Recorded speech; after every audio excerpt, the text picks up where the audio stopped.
MongoDB is having a seminar for scaling their databases, and since I wasn't going to be able to attend it because it's during class, I figured that, at least I might as well do a little bit of research on this.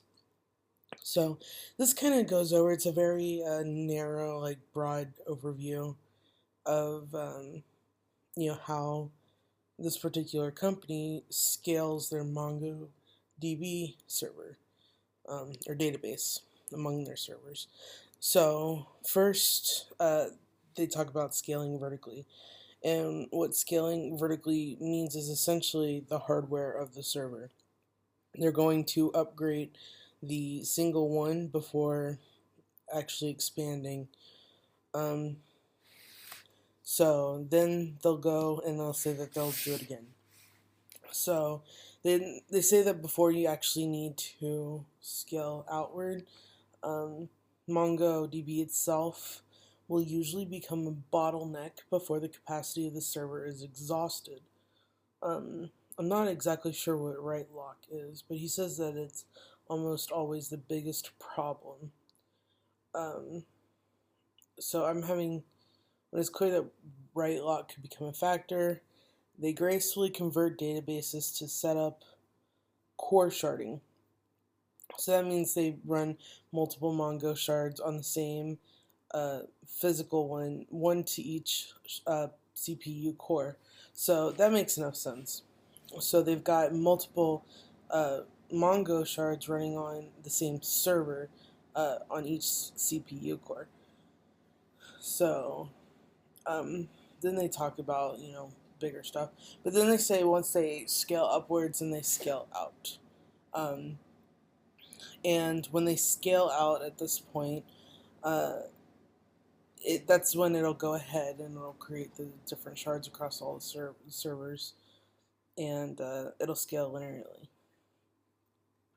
Then they do something called this elastic deployments. So then elastic deployments make sharding awesome too, and I think it would be interesting if we could go over this because um, I'm not exactly 100% entirely sure on what elastic deployments is.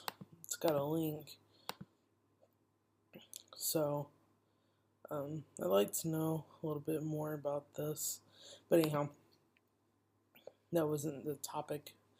But they focused on these elastic deployments because if they can go ahead and do that, um, right here it increases the horizontal capacity.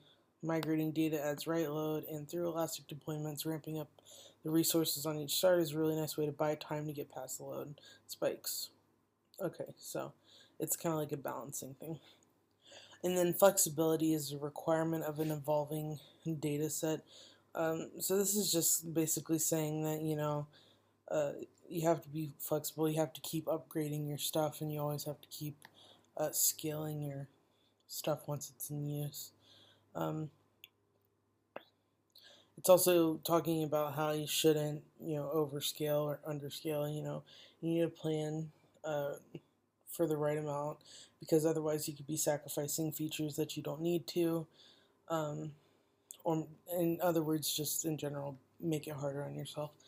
Um, but that was my last topic. I do want to go ahead and look at this um, to see what's interesting on that because elastic deployments, we haven't talked about it, but it seems to be one of the steps in scaling your process, and I think that might be a good topic to talk about is, what are the right steps to scaling your server. All right, thank you for your time. Have a nice day.